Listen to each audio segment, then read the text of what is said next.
अल्लाह को किसने बनाया? कितने भी पीछे जाएंगे आप, मिलियन बिलियन ट्रिलियन जिलियन चले जाएं, वो टाइम है, उस टाइम को बनाने वाला अल्लाह है। तो जो बनाने वाला है टाइम का, वो कभी टाइम में नहीं होगा बल्कि टाइम के बाहर होगा, और जो टाइम के बाहर होगा आप उसको टाइम से जज नहीं कर सकते। इसलिए आप ये नहीं कह सकते कि अल्लाह कब आया, क्योंकि जो कब का सवाल है ये उसके लिए होगा जो टाइम के अंदर है, ना कि उसके लिए जो टाइम के बाहर है।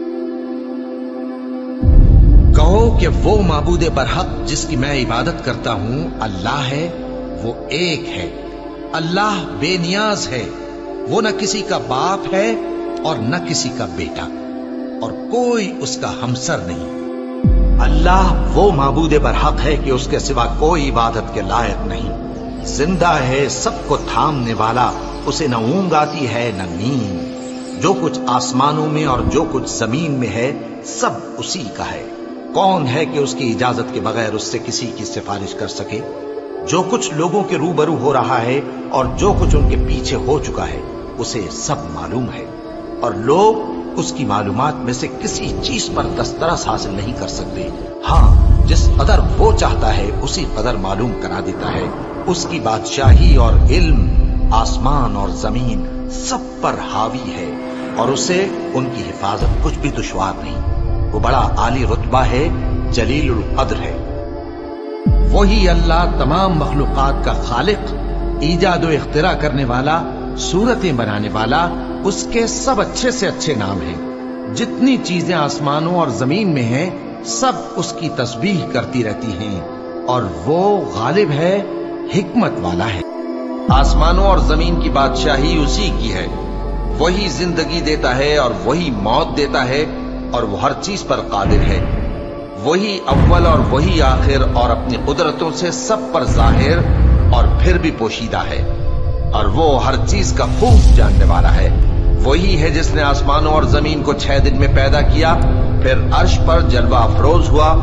जो चीज जमीन में दाखिल होती और जो उससे निकलती है, और जो आसमान से उतरती और जो उसमें चढ़ती है, सब उसको मालूम है। और तुम जहां कहीं भी हो वो तुम्हारे साथ होता है, और जो कुछ तुम करते हो अल्लाह उसको देख रहा है। आसमान और जमीन में जितने लोग हैं सब उसी से मांगते हैं। वो हर रोज किसी न किसी काम में होता है। वही तो है जो तुमको डराने और उम्मीद दिलाने के लिए बिजली दिखाता और भारी भारी बादल पैदा करता है, और रात और फरिश्ते सब उसके खौफ से उसकी तस्बीह और तहमीद करते रहते हैं। और वही बिजलियां भेजता है, फिर जिस पर चाहता है गिरा भी देता है, जबकि वो अल्लाह के बारे में झगड़ती है, और वो बड़ी कुव्वत वाला है। अल्लाह ने निहायत अच्छी बातें नाजिल फरमाई हैं, यानी किताब जिसकी आयतें बाहम मिलती जुलती हैं और दोहराई जाती हैं। जो लोग अपने परवरदिगार से डरते हैं उनके बदन के रोंगटे उसे सुनकर खड़े हो जाते हैं, फिर उनकी खालें नर्म हो जाती हैं और दिल भी नर्म होकर अल्लाह की याद की तरफ मुतवज्जे हो जाते हैं। यही अल्लाह की हिदायत है। वो इससे जिसको चाहता है हिदायत देता है, और जिसको अल्लाह गुमराह रहने दे उसको कोई हिदायत देने वाला नहीं। अल्लाह ही खलकत को पहली बार पैदा करता है, फिर वही उसको दोबारा पैदा करेगा, फिर तुम उसी की तरफ लौट कर जाओगे। जो मखलूक जमीन पर है सबको फना होना है, और तुम्हारे परवरदिगार ही की जात जो साहिब जलाल व करम है बाकी